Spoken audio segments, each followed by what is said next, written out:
Hello, mes sweeties. J'espère que vous allez bien. Moi, je vais super bien par la grâce de Dieu.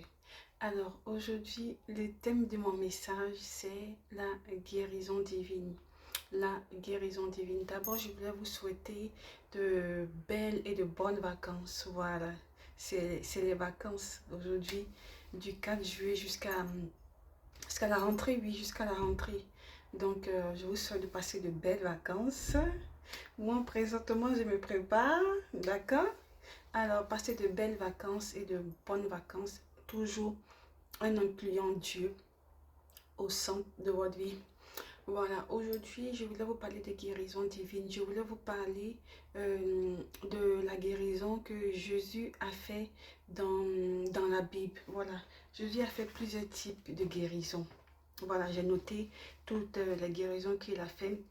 Dans le livre de Matthieu, chapitre 8, verset 2 à 3, Jésus a guéri un lépreux. Dans le livre de Matthieu 8, verset 5 à 13, Jésus a guéri le serviteur d'un centurion à distance. Vous voyez comment c'est puissant. Même à distance, Jésus peut guérir. Dans le livre de Marc, chapitre 5, verset 25 à 34, Jésus a guéri la femme malade depuis 12 ans. La femme qui avait la perte de sang, qui a touché le pan de la robe de Jésus et elle a été guérie.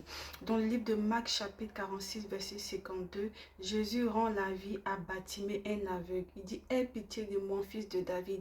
Et Jésus a guéri Bartimée, l'aveugle. Dans le livre de Luc, chapitre 17, verset 11 à 19, Jésus guérit 10 lépreux. Et un seul revient pour remercier Jésus. Vous avez vu l'ingratitude de l'homme. Voilà, Jésus avait guéri 10 lépreux et c'est un seul qui s'est retourné pour remercier Jésus. Soyons reconnaissants, ne soyons pas des ingrats envers Jésus-Christ parce qu'il a fait beaucoup pour nous. Alors, dans le livre de Jean 9, verset 1 à 7, Jésus rend la vue à un homme aveugle de naissance. Voilà, il y avait un homme qui était aveugle de naissance et les gens demandaient si c'est parce que ses parents avaient péché et qu'il était aveugle. On dit non, Dieu a dit que il fallait qu'il soit aveugle pour que sa volonté soit faite et Dieu l'a guéri. Voilà, cet homme était aveugle de naissance, mais ce n'est pas les péchés de ses parents qui l'ont rendu aveugle. Voilà, c'est parce que Dieu a voulu que ce soit ainsi pour montrer la puissance du Dieu vivant, car Dieu est celui qui guérit. D'accord? Dans le livre de Jean 3, verset 19, Jésus, non, ça comme on appelle, c'est pas important. Et ensuite, je vous lis le livre d'Hébreux 13, verset 8. Voilà, désolé, hein. Je voulais pas vous lire le livre de Jean. Hébreux 13, verset 8 qui nous dit, Jésus Christ est le même hier, aujourd'hui et éternellement. Vous avez compris, Jésus il est le même aujourd'hui. Il est le même, pardon, hier, aujourd'hui et éternellement. Tous les jours, il est le même. Voilà, il ne change pas. C'est pour ça qu'il y a un chant qui dit Rabbi ne change pas, Rabbi ne change pas. Il est le même, alléluia. Mon Dieu ne change pas, mon Dieu ne change pas. Il est le même, alléluia. Oh Rabbi, manifeste-toi, descends, agis, manifeste-toi, descends, agis. Vous voyez, c'est ça. Et ensuite, je voulais vous donner aussi un petit témoignage. Voilà, moi, Dieu m'a guéri de façon miraculeuse. Parce que c'est un témoignage que j'ai donné aussi comme on appelle, de façon naturelle, voilà. Comme je vous l'avais dit, moi j'avais, comme on appelle, j'avais un kiss là, sur la main. Et j'avais des choses qui apparaissaient dans mon corps que je ne savais pas. Donc je suis allée consulter les médecins. Ils m'ont dit, ah, que pour ta main, on peut faire une opération. Mais dans certains cas de maladie, les autres maladies que tu as, on peut, comme on appelle, on peut faire un suivi. Voilà, on peut faire un suivi médical et tout. Et moi, je ne comprenais pas. J'ai dit, bon, d'accord, pour le kiss, il n'y a pas de problème. Donc, on a opéré le kiss et c'était la première fois que j'ai été opérée. Je vous en épargne les détails. Voilà. Et du coup, pour les boules qui apparaissaient, je ne savais pas c'est quoi. J'ai dit, mais Seigneur Jésus, c'est quoi tout ça, tout ça, tout ça. Et on dit, on va faire un contrôle au bout de 1 an. Voilà, et je vous assure qu'en 6 mois, Dieu m'a guéri de façon miraculeuse. Et le passage se trouve dans le livre de Jérémie, si j'ai toujours la référence. Hein. Je dis, Seigneur, je ne comprends pas tout ce qui m'arrive, c'est quoi ça? Guéris-moi. Et le Seigneur m'a donné un verset dans le livre de Jérémie. Attendez, si j'ai bonne mémoire. Jérémie chapitre, oh, j'espère que j'ai le verset. Hein. C'est Jérémie chapitre 11, non? Non, ça, c'est pas ça.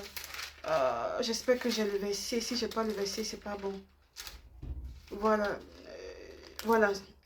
Dans le livre de Jérémie 17. Jérémie 17, verset 14, qui dit: guéris-moi, Éternel, et je serai guéri. Vous voyez, c'est le verset que Jésus m'a donné avant que je sois guéri. Voilà, j'ai dit: Seigneur, guéris-moi. Et il m'a dit: va dans le livre de Jérémie 17. Jérémie 17, verset 14. Guéris-moi, Éternel, et je serai guéri. Et quand j'ai fait ça, je suis allée reconsulter. Ils n'ont plus rien vu. Et j'ai donné mon témoignage pour édifier mes frères et mes soeurs à l'église, pour montrer que Dieu guérit encore.